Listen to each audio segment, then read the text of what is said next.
Mid-afternoon on a Monday and Springfield's Gunsmoke is packed. Happens every time the freedom to bear arms gets freer. We've been selling 2 or 3 every week.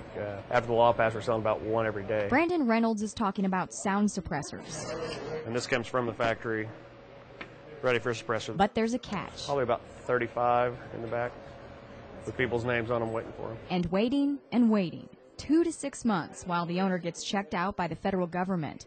But what if the owner is an entity? What it is it's an entity that can own a weapon or device that's controlled under the National Firearms Act, and it can do so a lot easier than an individual can. It's called a National Firearms Act gun trust. Springfield attorney Doug Frederick is setting them up for clients all across the state who want to own Title II weapons like suppressors, machine guns, and short-barreled shotguns.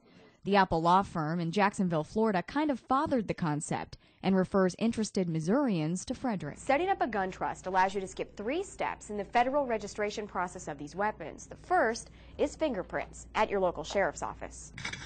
The second is passport pictures of yourself. And the third is the signature from the chief law enforcement officer in your area. In most cases, that's the sheriff. Frederick swears it's not a loophole. You still have to register these weapons or devices with the federal government. Springfield City Councilwoman and longtime prosecutor Cindy Reshevsky swears it is. We're not talking about Dad's hunting rifle and the family shotgun or the mom's Glock. What we're talking about is real heavy-duty weapons. I was stunned to think that we had that kind of a loophole in the law. Reynolds says with or without the trust, going Title II is serious business. It's highly regulated. And seriously good for business. It's been good.